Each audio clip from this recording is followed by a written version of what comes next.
right. How'd it go this week? Good. Yeah, pretty good. Yeah, like drastic improvements on walks. Good. Still, if there's other dogs that are being reactive towards him, Sure. it's hard to kind of get control over him. And I'm trying to think but pretty much like he's been really great for the most part. Some days, like if he's like in the mornings when we go on like walk together, he'll be like very like energetic and like pulling on the leash, and we'll have to like keep looping around trying to reel him back in. Okay. Yeah, he definitely does better if it's just one of us out on a walk. I think when it's two, it might just be like too exciting and like he thinks we're going somewhere really fun. Okay. But yeah, if it's just one of us on the walk, he seems to do really, really great that way. Okay. Well, what's your numbers been? As low as 30 and then as high as like 50 or 60. Yeah, it just kind of depends on if it's a day where he's had, like that he's just, kind of super energetic. We'll have to, go to a higher number. But I would say probably average is about 40. Yeah. But like some walks we can get away with like 35 the entire time. Gotcha. Okay. Anything else? No, not really. Yeah. Andrew, could I have you speak up a little? Yeah, can you hear me a little better now? Is that better? I think that's good. It was, I'm just trying to figure all this stuff out. Because earlier, I set it up wrong, and I'm pretty sure I got into the person's audio. I heard you. Okay. But also, we're in the same room, so it's hard to... Is there a blue light on yours? Mm-hmm. Yeah, there is. Okay, cool. So, good. And I'm sorry, what was the numbers again? About a 35 on average. Okay. Yeah, maybe a little higher depending on what's going on, but yeah. Mm-hmm. So here, go ahead and give him a tap. And then what's your number currently? It's on 47. Let's go to 55. And tap. Okay. Wait a second. Let's try 63. And tip. Tip. Wait a second. Okay, so here, see how like stimulated he is, right? Is whenever you go into a setting,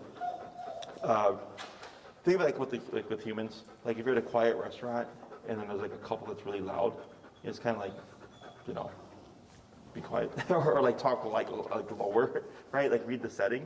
Or if like here we come into here, it's quiet, but he's like here. Okay. As soon as whenever you come in and you're stationary, you want it to start giving him direction as opposed to allowing him to kind of settle on his own. Because here he's so stimulated, is that it's going to counter your training stuff. Okay, so you were at 47. Yes. Then we jumped to 68. 63. 63. Okay, so you see how he's kind of just toned down a bit right now. So those two taps that you did, tap, tap, lightly up on your prong. Oh. That's fine, and then you can just adjust. Okay. There you go. Good. Is those taps right now or to just settle him? Okay. So the e-collar does two things. We can use it to shape behaviors like heel, to sit, to stay, to down, all that stuff. So we can teach him to do something, but and also tell him to not do something. Okay. So in this case, we're telling him just relax. There's no need to be that stimulated. Okay. Because that's what another dog would do. If he came in with that kind of energy, like my guys are super passive. So if he came in with that energy, they would just be like, yo, they would bite him. And they're just like, chill out. Like, there's no reason to be this crazy. Now, if they're playing and he comes in and he's playing, then that's different, right? So here, you're just going to be a bit more proactive. So obedience is when you need Marshall to do something very specific. Walk at my side, get over here, lay down or whatever, and this is fine. But here, it was simply just like, dude, we're just standing, and I need you to just chill out, okay? So like earlier, because when you stopped, how he was looping around, right? You're kind of going with him. And now he's just sitting here in a passive state, that's what that created. Okay, so you're like biting him at the press of a button, similar to like the prong yank, but here we can actually match him. Now, because of his coat, because he's on the standard probe still, correct? No, we put him in the longer one. Oh, you put him in the longer one? Okay, cool. Because I'm seeing the contraction. Is it the 1-inch ones? I think so, yeah. Okay. I think I got the big ones. Okay. Yeah. Is just looking at the contraction and the level and stuff, it might be just because of the density of his coat. You'll get used to it. So the con about e-collar is that inconsistency in terms of contact. Right? But once you get used to it, like you can learn to recognize, like, oh, like I'm at 60, but he's not feeling 60, he's feeling 20. Yeah. And you can adjust it. Right? So all that looked good. Whenever you're being stationary, just be mindful of Marshall. Right now, we don't have the other commands like the sit and down and stuff, so I would actually just ignore those. I mean, I know he knows them, but he doesn't know it with e-collar. Got it. Is I would ignore them. And here, you just come to a stop. You limit his range of motion. You just give him some taps and just tell him, like, just cut it out, dude. Okay? And then he relaxes, and we're good to go. Okay. So today, going back to earlier when it comes to the, you said the beginning walk or the morning walk, right, where he's more antsy, Yeah. is what's the highest you've gone on those walks? Is it the 30 or so? We'll go up to like 65. It's, yeah, and it can just be, it's only really when we're together. If it's both of us going out on a walk, I don't know what, and maybe it's just because like one of us is normally either ahead or behind, or just because the sidewalk's not that big. If you need to do a turnaround with 3 wide, it's kind of hard. So like, I don't know if that's kind of just grabbing his attention a little bit more. But yeah, those tend to be the ones where we have a harder time just getting him to like get in with it. But Okay. we might not be going up high enough then. So you'd say you've been as high as 65, but he'll still kind of press a bit. Yeah. Yeah. Okay, so we can go higher. And what I would do is and dogs can be patterned.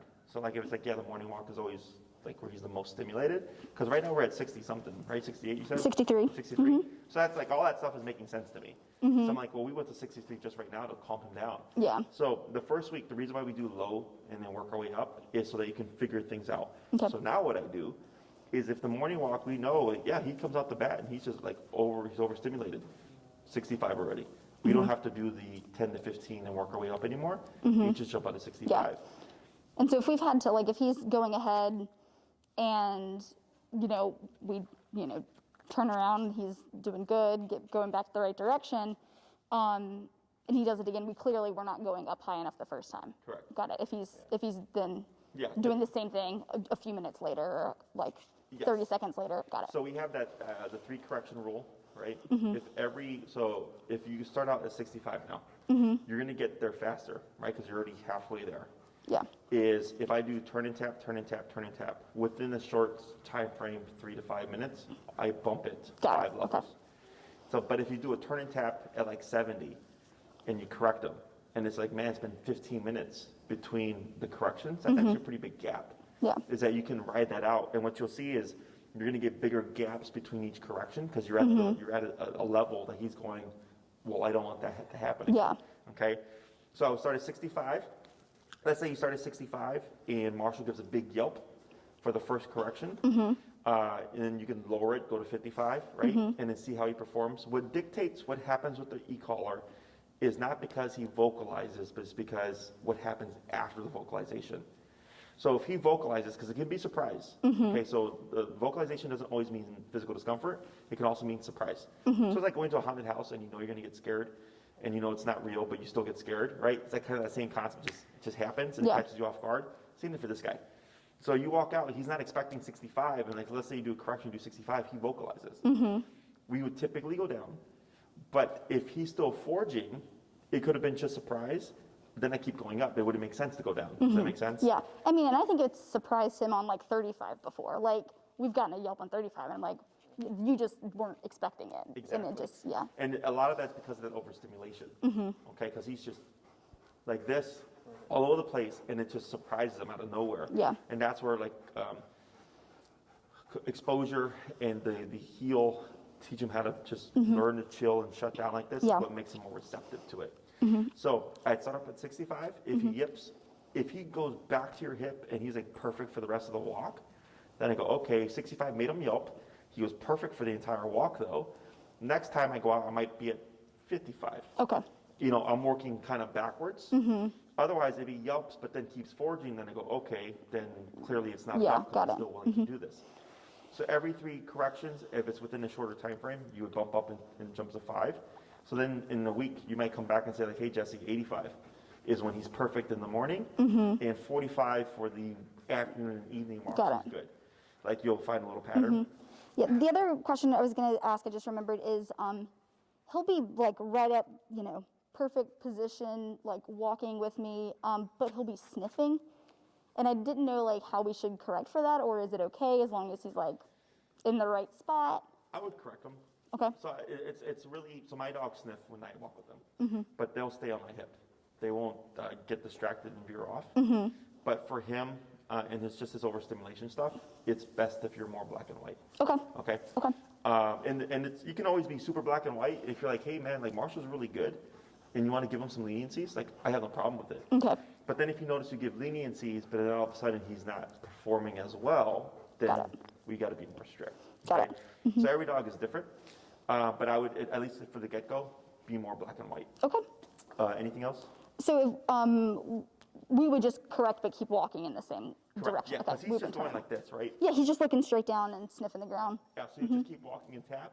Okay. And if you see him take the hit but keep sniffing, and you do that, 2 to 3 times, we bump it. Yeah, and would you also do that if he like seems distracted at looking at something, even if he's in the right position and there's a squirrel that looks really cool, or like? Depends on how he's looking. Okay. Because if he's like looking at the squirrel, and like really looking at the squirrel, you want to disengage that. Okay. Because he's most likely Or gonna another dog or whatever. become impulsive. Okay. Exactly. Got it. When it comes to reactivity to the dogs that are barking at him, how have you gone to correct that?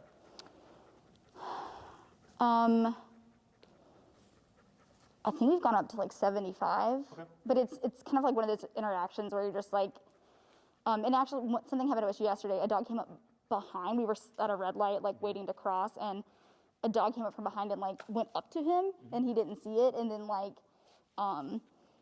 he started, and I just was like trying to cross the street, and it got a little messy, but yeah, we had some like Boston Terriers that were barking at him, and it was just like, I don't even know if how far we went up at that point, but it was more of just like getting him back to us. Yeah, at that point, yeah. For the most part, he's been like significantly better with like the dogs on the street. Oh, like, yeah. The dog, like, We can get close to dogs on the street. Like, I mean, we've crossed, within 6 feet of another dog, and he's been okay. Okay. Yeah.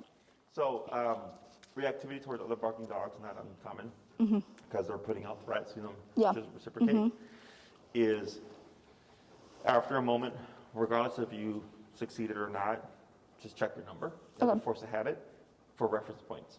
Okay, so if it's like, yeah, we went to 85 and he was still going, okay, then I go, okay, next time we're gonna be at 90. Okay. Right?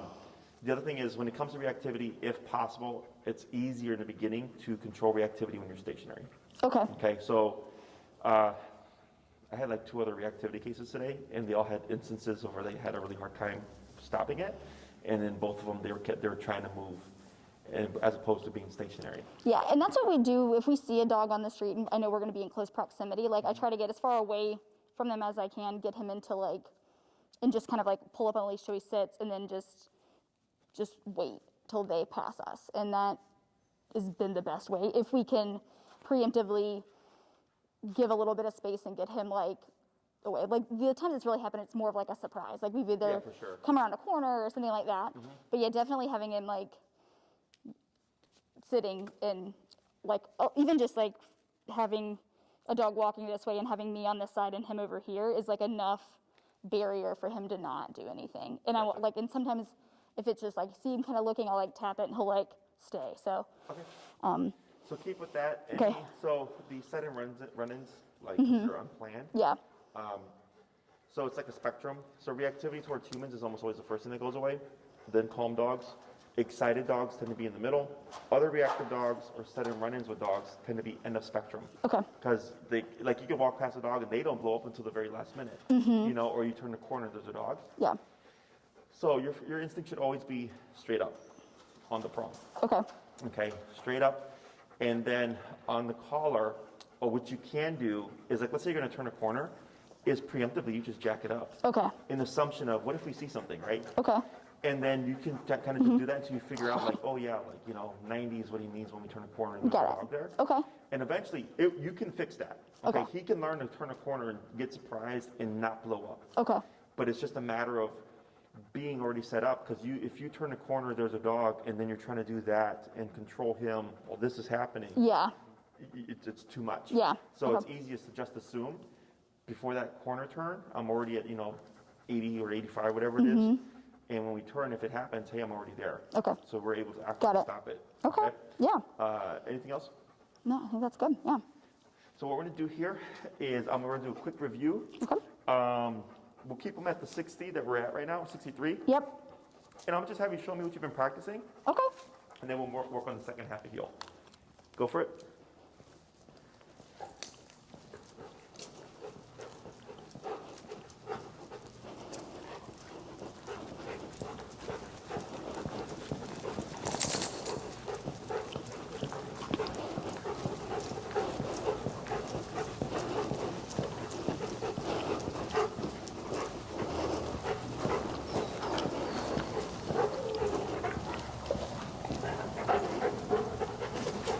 Good.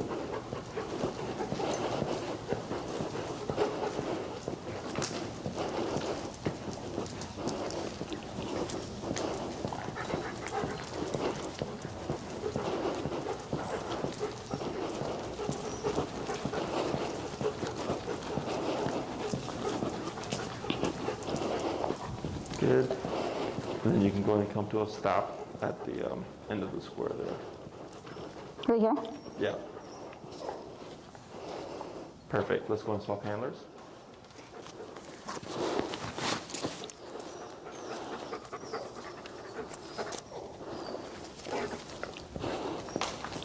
He's trying to get on my side. Good.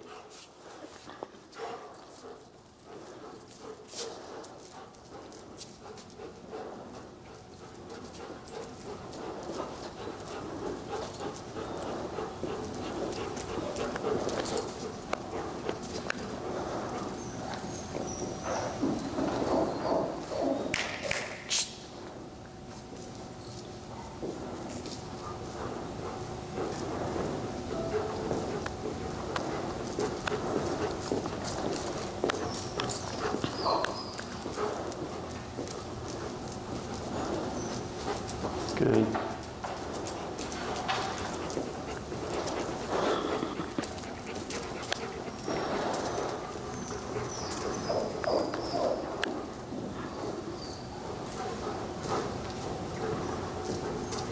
Good. Go to slow to a stop.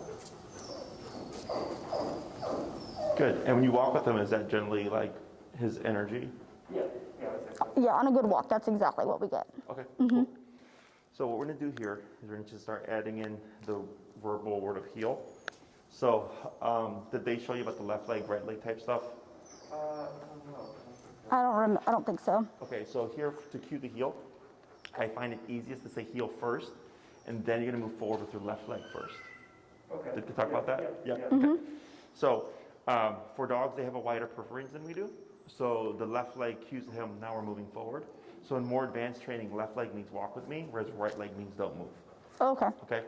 So all we're gonna do is just review that. You're gonna say heel, move forward to the left leg, walk for a little bit, come to a stop. You should auto sit, heel, left leg. We're gonna do that 5 times, then we'll swap, and then we're gonna talk about the turns. Okay? Questions? Alrighty. Heel? Yep.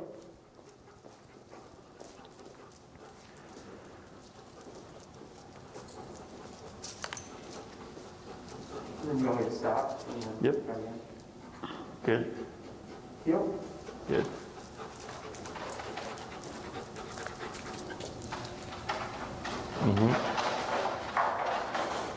Yep.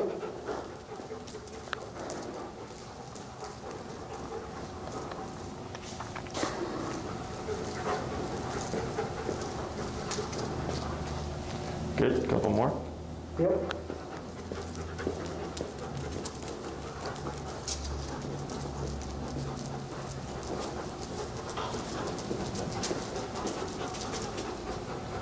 Good. One more. Yep.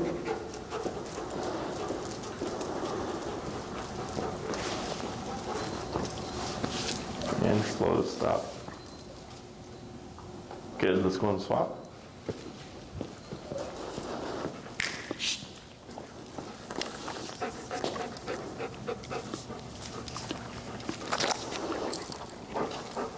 Good. Heel. Heel.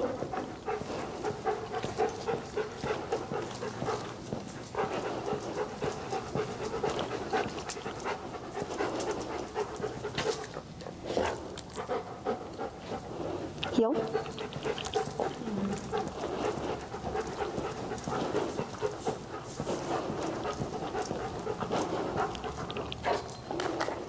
And this you can ignore for now. Okay. We're gonna do something that's gonna help fix this. Okay. Yeah, okay. Heel.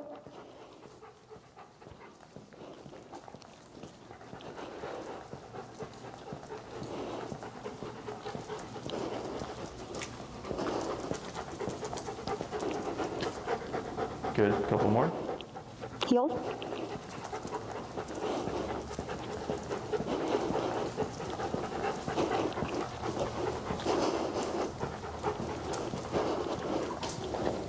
Good, and one more. Oh, shit. Sorry. And I'm gonna talk about that. Like, technically, you're not wrong there.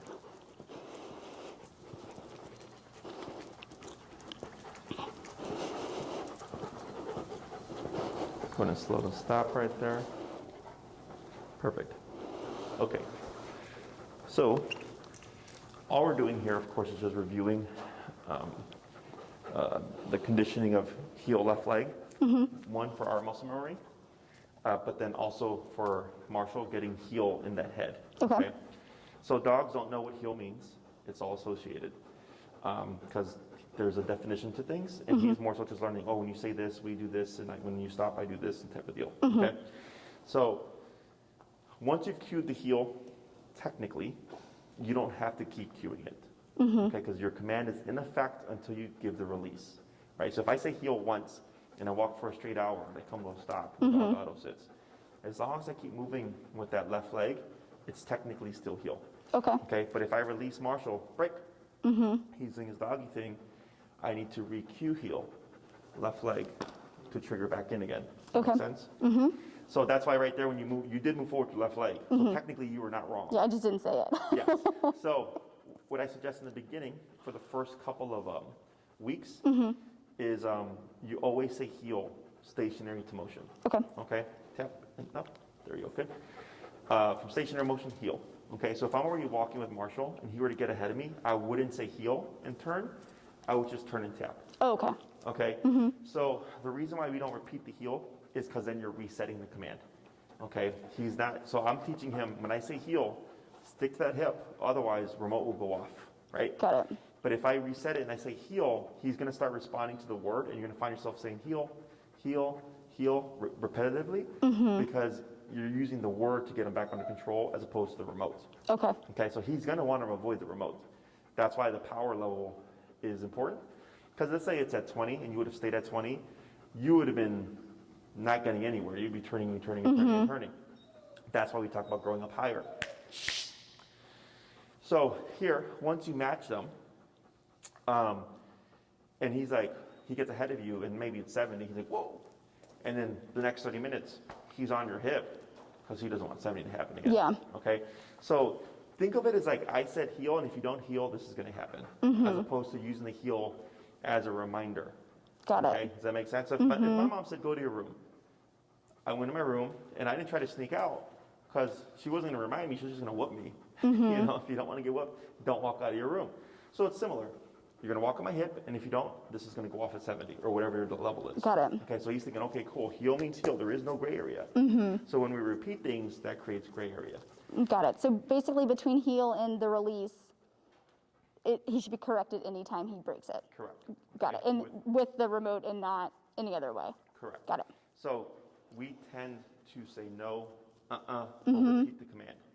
So then what the dog is learning is, I hear this, I stop my behavior, or this will happen. But then you will find yourself constantly, no, Yeah. heel, right? But if you jump straight to the remote, he's thinking, only way to avoid that is just don't make mistakes. Does that make sense? Yeah. Because as a human, you can tell someone, you're going to walk on my side, and if you don't, there's going to be a consequence. And we can take that and just apply it. But for him, he technically has to make the mistake and be corrected for it in order for him to learn, oh, I don't do that. Okay? So I can't say, hey, Marshall, walk on my side or I'm going to tap you, right? We have to just let him. That's why last week we gave him the slack. I'm like, he has to make the mistakes. Yeah. The turning and the tapping, and then he's like, oh, crap, like this is a thing now. Now I'm going to be here. Okay. Okay? And it should never feel like an argument, as I always tell people. Once the dog has the concept, as long as you're at the appropriate level, it should be pretty straightforward. It shouldn't be a ton of turns, okay? Okay. But you're still early in the process. You're only on class 2. But as you jump out at 65 and all that stuff, making those adjustments this week, you should start finding like an even bigger jump in progress, okay? So you have the heel, turns everything on. For the next couple of weeks, always say heel from stationary to motion. Okay. Now, my personal preference is always the Q heel, okay? So if I stop and I walk a block and I come to a stop at a red light and I walk again, I would say heel. That's my preference. Other clients don't like to have to repeat so much, so they'll just say it the once, but then just always make sure to move forward that left leg. Got it. Unless you cue him into a release, or as we advance in his training, if you give other commands, that would override the heel command. But if he ended up going into an auto sit at a stoplight or whatever, it's okay to say heel to like continue motion. Correct. Okay. Yeah. So now we're going to talk about the crossover turn and the pivot turn. Okay. So I think last week when you were turning left with the left leg. Right. Is that correct? Okay, so I do the right leg. Okay. Yeah. So for the dog, what do we want to do before we turn and stop? Think to driving. What do you do before you stop? Oh, slow down. Yes. Okay. So on a couple of your stops, they were so abrupt that that's why Marshall kind of overshot. Okay. Because you turn and stop like this, so he didn't have enough time to stop with you, so he kind of went ahead and Yeah. then kind of bucked back. So if you ever see that kind of motion, it's probably because you did it abruptly. Okay. So when we slow down, at least 3 steps, more is perfectly fine. Okay. So when we're walking with Marshall, if we're making a crossover turn, because we're going to be crossing over him, is when we're walking, slowing down as much as you need to, and then you're going to cross with your right leg at a 90-degree cut. Okay. Okay, and then your left leg, and you're going to cut it again with your right leg. You're going to be going this way, so you're kind of making a square. Okay, so we're walking. I slow down. Right, left, right. Okay. Then I can pick up my pace. Slow down. Right, left, right. Okay, so by that 3rd step, you should be going back the opposite way. Okay. So the So reason, each turn is like at the 90. So each turn with your right leg, when you Yep. move with your right leg in the turn, that's the cut. the cut. Okay. Yep. So like if you on the sidewalk, because we have the panels, is if you hug to the right of the sidewalk and you use the cracks as your guide, you should stay within the width of the sidewalk. Okay. So if you end up in like in the grass or something, or someone's driveway, you probably took too many steps. Okay. Okay. So it's a 3-step motion. So the reason why we turn with the right leg is one, if we slow down and he's paying attention, he should slow down with you. And he sees this, he's not going to want to collide. His dogs will naturally turn, tap, tap, up on your prong, and relax. Dogs will naturally turn or stop because they don't want to crash into you. And you'll see him kind of move out the way for the left leg, and when you cut in again, he should just curve with you, okay? But if you turn in with your left leg, because it's so close to him, right? It's right here to him. Like he can see it, but when it's moving into him, you're going to either kick him or you're going to trip over him, okay? So the right leg cut gives him enough time to see what you're doing and to accommodate you, okay? If you slow down and he keeps going, you wouldn't attempt it. He's not paying attention. You would pivot, turn, tap, back to bring him to your hip. Okay. Okay, so you're doing the correctional turn. Got So it. the correctional turn always applies despite whatever it is you want to do. So like if I come to a stop and I slow down, he should slow down with us, right? But if he keeps going, because we're logical, people tend to just pull the dog back. And they'll just put the dog in a sit. And I'll tell them, you have to turn. You have to pivot turn, correct that. Because the dog should be stopping with you. But we go, but Jesse, it's a red light. It doesn't matter. I'm like, but it's not about the red light. It's about the fact of heel. Heel is walk with me, stay when I stop. So if I slow down, I did my job. He kept going. Turn, tap, correct him. Back to the hip. Turn again. Slow down. Stop at the red light. We stop together. Okay? So if you slow down with the intention of making the left turn, he keeps going. Don't try to commit to it, because that's what a lot of people do. They'll either pull the dog back or they'll try to do this. It feels very awkward. Instead, you pivot, turn, tap, correct them back to your side. Okay? And then try again. So when you slow down, you should slow down. Right, left, right, shouldn't be a problem. Okay. Question? No, that's good. No, sounds good. The next turn is the pivot turn, or the about right turn, okay? Which is technically the correctional turn. But this one is communicated. So if Marshall gets ahead of you, you just pivot turn tap. There is no warning. But if he's walking well with you, you would slow down, left, right, left. Now we're going back the opposite way. Did they talk about that? I don't think so. I think you were doing rounded turns when I saw you doing your left turns. So I'll explain why, but it's super simple. You're walking, you would slow down, left, right, left. Now we're going the opposite way. When we do that extension, what you'll see, I actually kind of delay a bit, is Marshall should naturally start curving around you. So that by the time you're here, we're walking together. Okay, so he's reading your body language. The reason why we're doing these two types of turns is if you're on the sidewalk and you have to go the other way, if this is open, I have my crossover turn. Now I'm going back this way, right? If this is busy, but behind me is clear, now I have this one to go back this way, okay? If you're making a regular left turn, you would simply cross with your right, you keep going like this. If you're making a right turn, you would simply cross to the right with your left leg, like this, okay? So those turns are easy. The U-turns are more complicated. So him curving around you, two things. One, if we stop too abruptly, that's going to be why he does that, okay? Because he's overshooting, because it was too abrupt, and then he's kind of misaligning. So if you slow down and stop with him, he should technically stop at your side, like that. If we notice Marshall cutting in front of you or crossing over you, we correct that with the left turns. Okay, so if he starts to come into you, I think we did this last class, right? Yeah, you did, yeah. Is when you're walking, you slow down, is you would bump into him in a really tight turn, but use your legs. Okay, so what's going to happen is he's going to think there's such a thing as too close, or to avoid getting in front of you. Otherwise, you come in like that. If you stop and Marshall stops in front of you like this is the exception to the heel left leg. Here you would do heel right leg, okay? And it'll knock his head out the way like this. So I'll go heel, boom, and power through. So then he's thinking, oh, well, if I stop right in front of you and you start walking, you're going to plow right through me.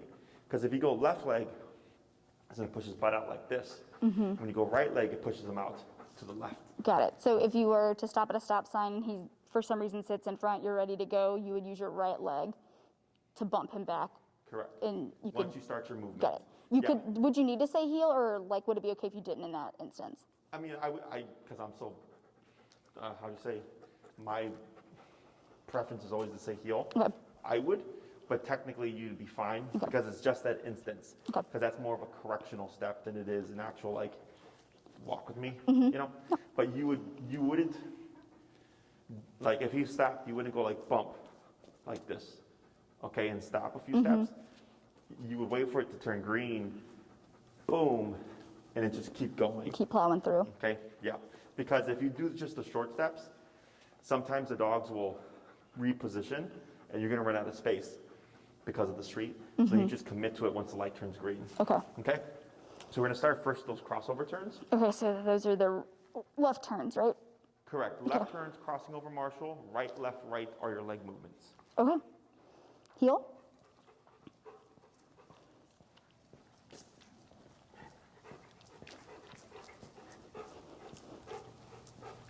Right, left, right, like that. Perfect.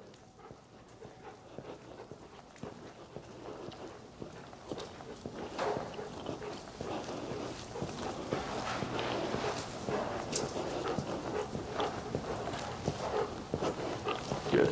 3 more.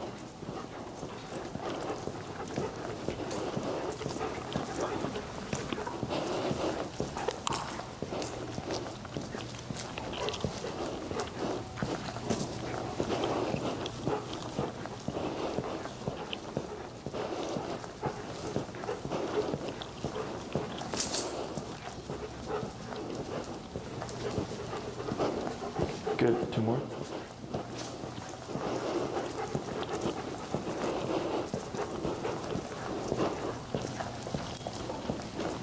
So that one was a little abrupt. Okay. Did it feel awkward to you at all? It was weird, yes. Yeah.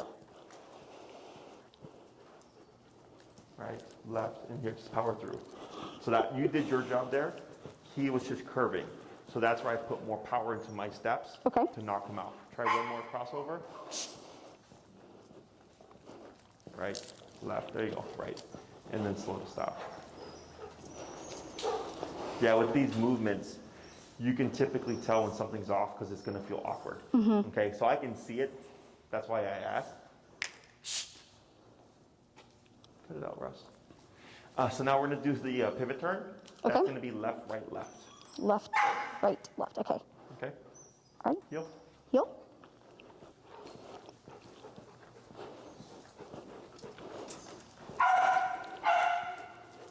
Good.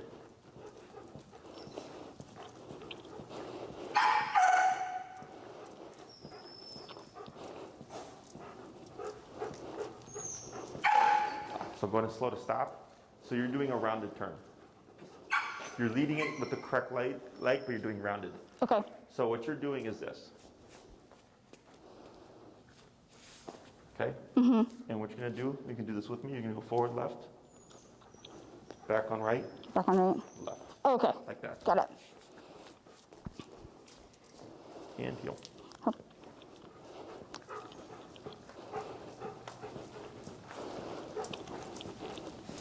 There you go. Perfect.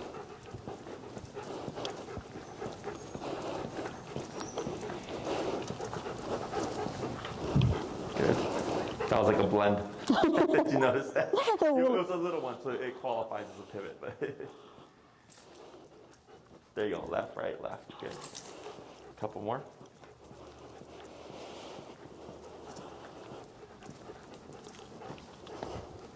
Good. One more.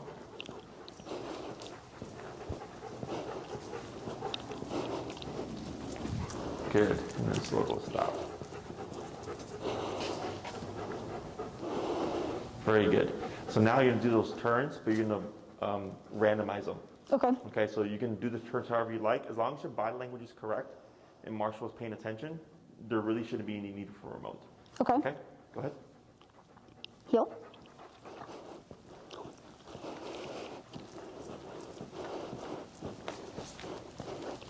Oh, I didn't slow down. Sorry, Yeah, bud. slow down, yep. But now you're aware, Yeah. which is good.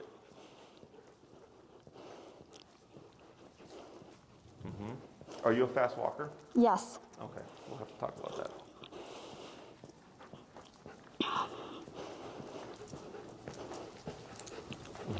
Good.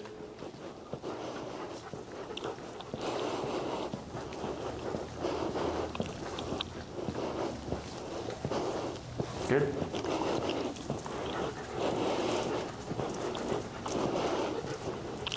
Oh, I don't know what I was going to do. There you go. Good. Just a few more. Do you guys happen to have a long leash? You do? What's the length? 30 feet? Because next class we'll start the recall. Oh, cool.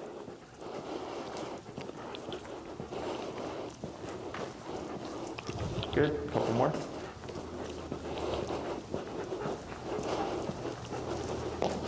Good pivot. And one more turn. Nope, I didn't slow down. Sorry. And slow to stop. Kept. There we go. Good.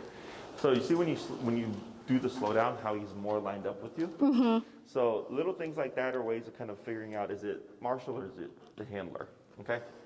So for my fast walkers, what I suggest is when you walk, you just right off the bat, cut your speed like 25%. Okay? Because what's going to happen is when I get people that walk fast,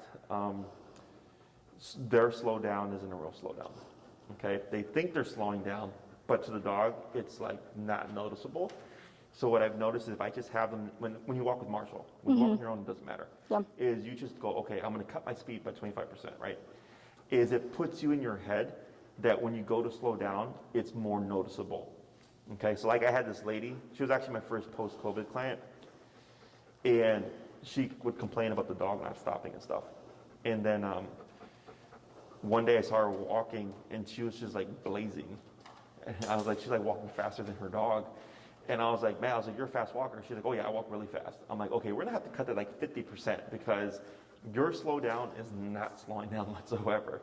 So I would, when you walk a martial, heel, just naturally put yourself in a kind of slower pace. So when you go to slow down, it's much more obvious to him and you to do the turns. Okay. Because once you apply this to outside, what's going to happen is you're going to want to make a left turn, and then you're going to end up still kind of tackling into him because you're not communicating clearly. Got it. So all this stuff is meant to be functional, right? It's meant to like allow you to go on walks with martial and to navigate the world and the turns and all that stuff without like stumbling over him, okay, and also without him like crashing into you. So and in the beginning it's a little awkward because you have to. It's like driving, right? You got to think about how your blinkers, your speed, and all that stuff. Same thing for the dog here. Your legs are like your blinkers, and you're slowing down to let Marshall know something's changing. Okay. So the two most common things that people tend to struggle with are either the number or they're not slowing down. Okay. So typically when people are slowing down, they will say like, Jesse, I slow down, my dog keeps going. That tells me the number is not high enough. Okay. Okay, because that means the dog's blowing them off because they're not paying attention. Or they'll say like, Jesse, I go into the turns and I keep crashing into my dog. And I'm like, that's because you're not slowing down, right? So it's almost always one of those things. The one thing that you want to be mindful of is the leash. Okay, so with the crossover turn, super common that people pull back on the leash to restrain the dog, to allow them to cross over. But it actually counters, or it creates the opposite. So when you pull back, dogs tend to want to pull forward. So your intention is to get the dog out the way, but really you're telling the dog to get in the way. So when you're trying to do the turn, it gets really, really awkward. So one of my clients today, when she started walking, was pulling back, and she kept like kind of tripping over her dog. And all I told her to do was give more slack and to stop pulling back. And as soon as she did that, the dog was turning with her no problem. Because she was telling the dog, get in the way, right? So it's going against what she was actually trying to achieve. So little like things like that are things you want to be aware of. So like now, you said, oh, I didn't slow down. That's good. Because then when you're out the walk and practicing, you have to be self-aware. Got it. Otherwise, things aren't going to work correctly. Okay. Okay? Any questions about the stuff that you just did? No, it's good. Okay, let's go to self-handlers.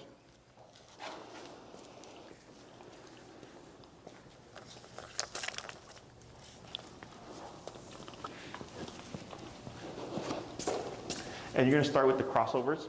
Okay. That's going to be the right, left, right, turning to the left over Marshall. Okay?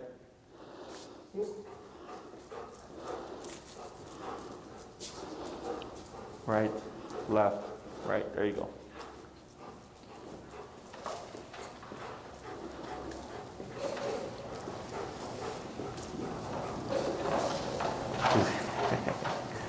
He's getting camera ready. Good. Now those looks right there, you can tap those. Tap. There you go. Right, left, right. There you go. Good.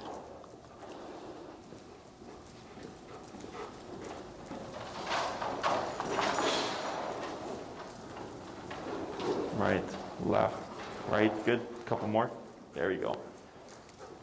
So you see how he's kind of conflicted about looking now? Yeah. It's because of the tap. Right, left, right. Good. One more.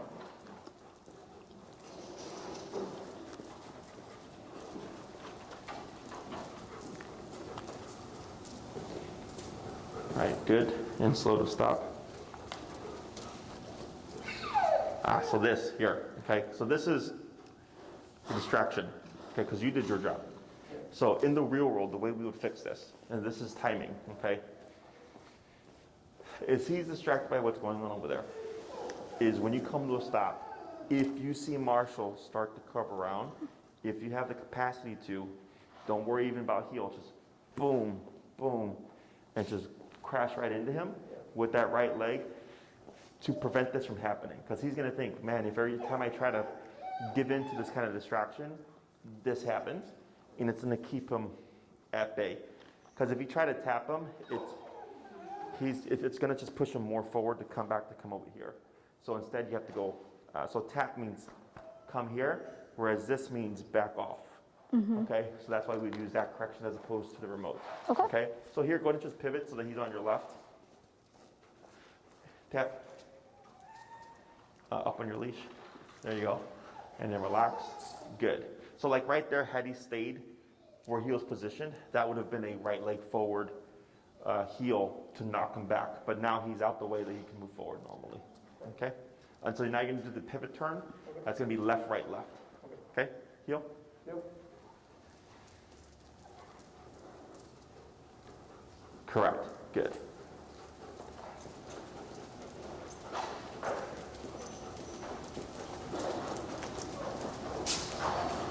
Good. 3 more.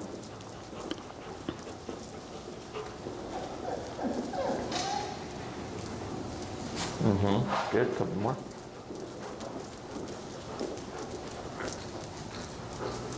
Good. And 1 more.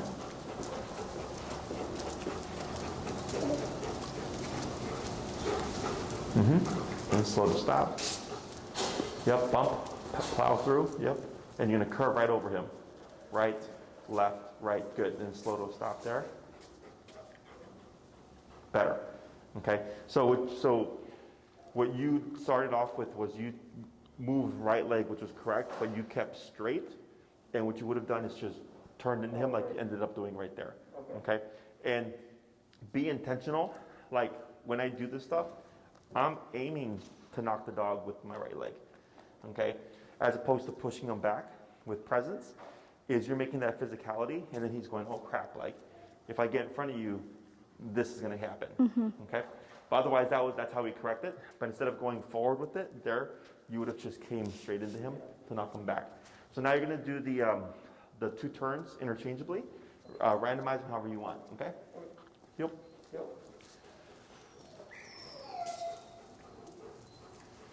Good pivot. Right, yeah, there you go, good.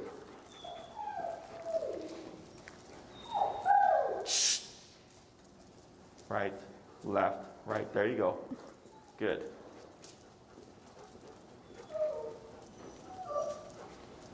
Left, right, left, good.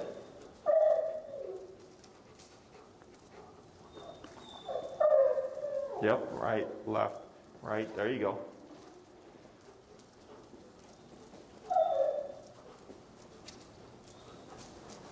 Left, right, there you go, good.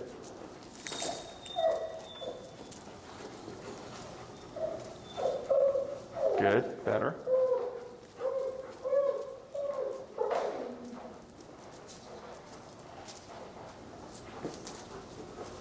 Better.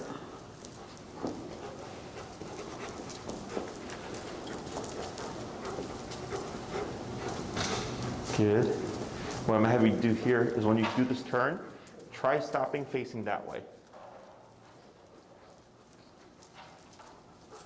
Right, left, right, good. Right there, go ahead and stop. Good, you're going to cue heel, and you're going to stop facing that way by the end of that square. Facing this way? That way. Okay. Yep.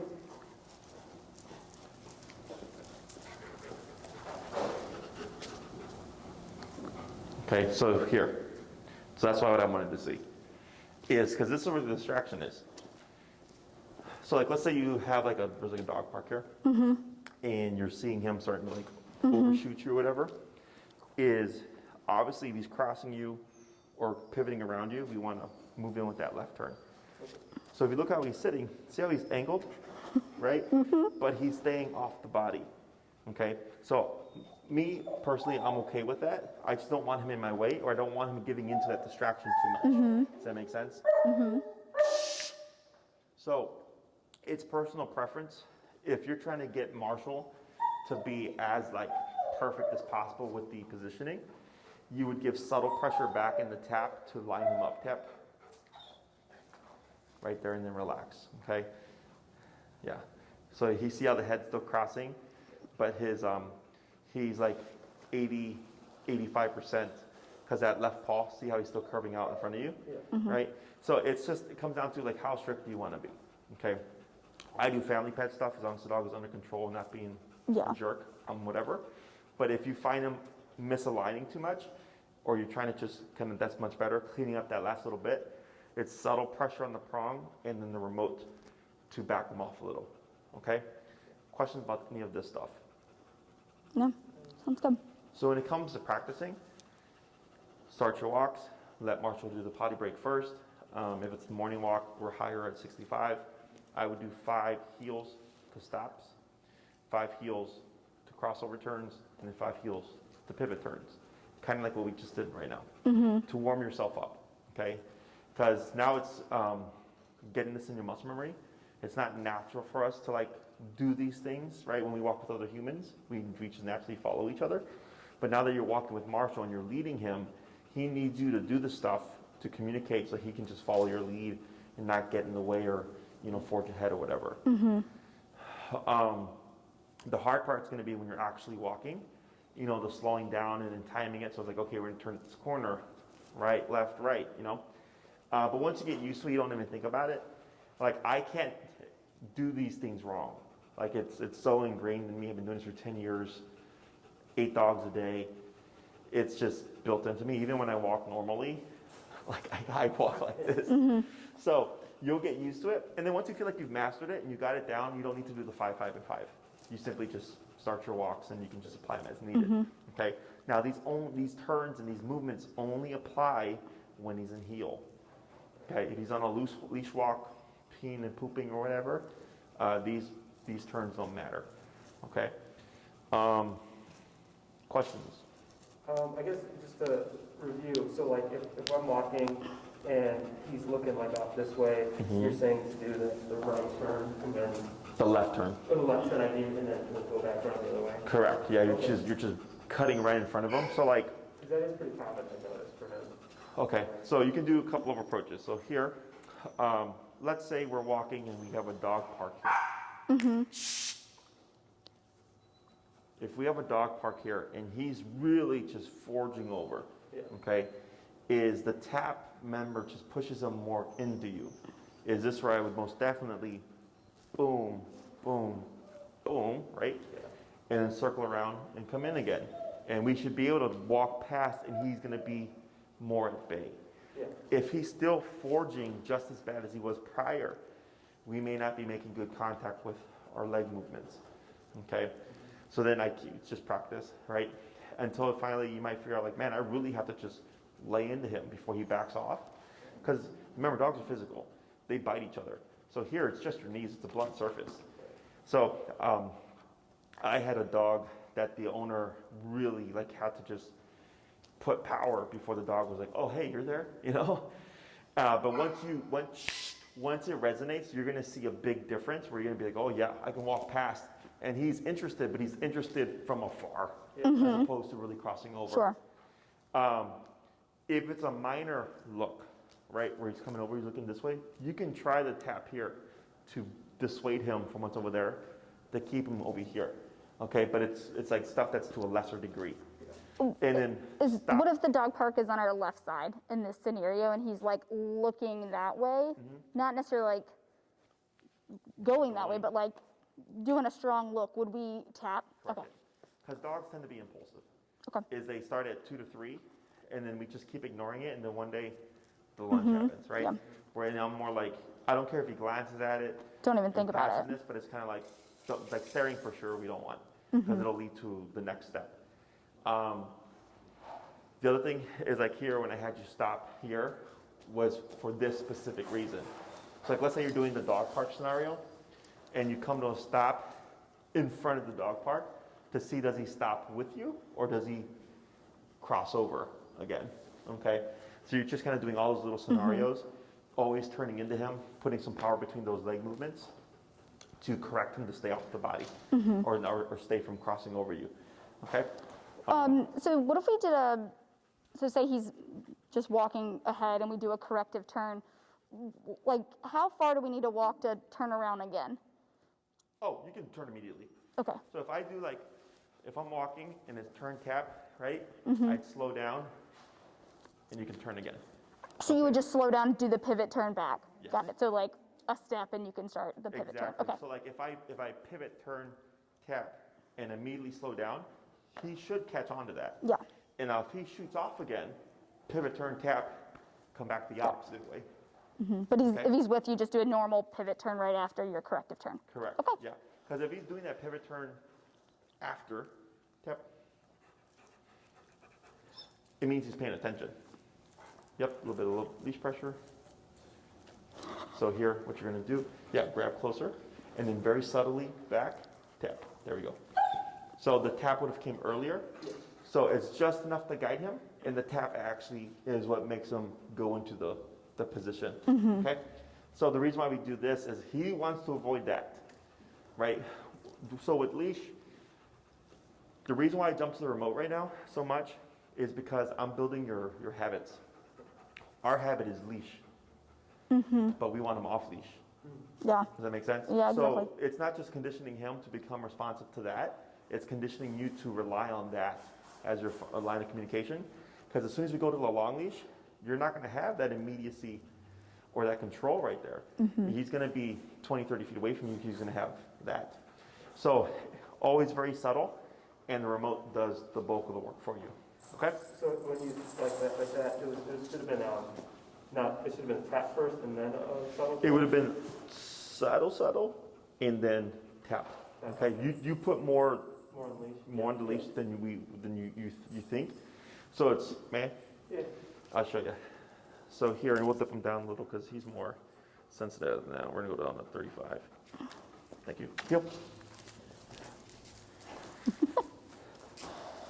He's in a hurry. So here, if I put Marshall out of position, right, like this, let me make it like this. So very subtle, tap, tap, tap, right there.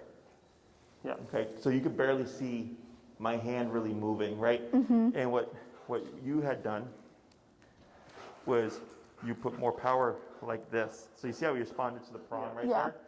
So even though it was subtler, it was still more prong than anything. So I always just put a tiny bit, yep, there we go. Good, and he was even sensitive to that tiny bit because it's being paired with this as well. So there's a lot of conditioning going on than we think. But for us, because as humans naturally, we tend to be physical, Yeah. right? Is breaking off those old habits and relying on this more and weaning yourself off of this and weaning him off of this as well to build him towards the off-leash stuff, okay? But heel, so like right there, yeah, if I do a correctional turn, he technically should, if he's synced up, even something that abrupt, he can catch on to. For your frame of reference, right? So Yeah. earlier when you said, if we turn and tap, how far do we go before we have to turn to go back to the direction we were? Technically, it can be that sharp, Yeah. right? Because if I'm at the correct number, he's gonna, boom, lock right in. Yeah. So that's how you can tell. So if you did your correctional turn, tap, and then another turn and he kept going, that means he's not synced up yet. Then I would pivot, turn, and tap again to line them back up to me. Okay? Does that make sense? Yeah. Good. So there's dogs that we know that he tends to be more reactive to, and we see them coming, like have the remote ready on a higher number, and in the event that he reacts, we should be pulling straight up on his leash. Okay. Up de-escalates, back or up and back escalate. So if you ever see me with a reactive dog or any of my handlers, you'll always see us do this, okay, to de-escalate the brain. The other thing that we do is we do up and away in the anticipation of we might get a redirect because the dog's so frustrated. So if you're trying to use this to stop reactivity, when we go up, if Marshall were to redirect by going up, most dogs tend to go for the leash, okay, but they can also go for your hand. But if I'm already going up and he jumps up, I'm going to go up with him because my hand's already doing that. If the dog decides to come inwards, he's only going to go this far inwards. So it keeps me away from the dog. Does that make sense? Yeah. And this is really if you're going up in those higher levels. And if we're talking, like his reactivity sounds like bratty reactivity. Yeah, he's like excited, like he wants to play. It's not Yeah. aggressive reactivity. Because for us, we always assume because it's safer to assume Sure. Yeah, than absolutely. to see what happens. So my suggestion is still do this, because if you end up having to go higher, let's say you go to 95 and he tries to snap at something, it's not because he's being aggressive, it's because he's so frustrated. It's got to go somewhere. So he's targeting the closest thing, which is either going to be the leash or it's going to be the hip. Okay? Break. Other questions? Yeah. There you go. Got him? There you go. Very good. So next class we'll start the recall. Okay. We have leashes here to use, so you don't have to worry about bringing one. Okay, great. And then, I don't know if I mentioned earlier, but we're going to be transitioning to Oz pretty soon. So we'll be working outside. Okay. Because everybody's been asking when we're going to start working on Oz, but it's been with the rain and everything. Yeah. So we're waiting for consistency. But once we start working outside, I'm going to have Maria send an email to everybody. But on the nice days, we'll definitely be outside working. Okay. But if it's going to be a rainy day, we will just move back here, just because if we try to push people back, my schedule's already packed Sure. as it is. It's Yeah. going to just get backed up. Oh, yeah, it's fine. So it just Understandable. keeps things rolling. Okay? Yeah. Otherwise, everything's looking good. Start your morning walks at 65, whatever, just as needed. And then for your other walks in the day too, just go by him. And if you're like, yeah, I'm 35, he's still pretty like bratty and forgy, and start bumping the power. Okay. Okay. Yeah. So pretty much we're adding in the verbal Heel. heel, and then we're starting our walks with the 5 of each of the turns, Correct. and then in using those more when we need to be moving around. Okay. Yeah, that sounds good. Okay. Excellent. Good job, guys. Thank you. Thank you. Thank you. Yeah, it's like, whoa. Okay. Being Thank you. able to go on a walk and Yeah, well, that's what the purpose of training is for.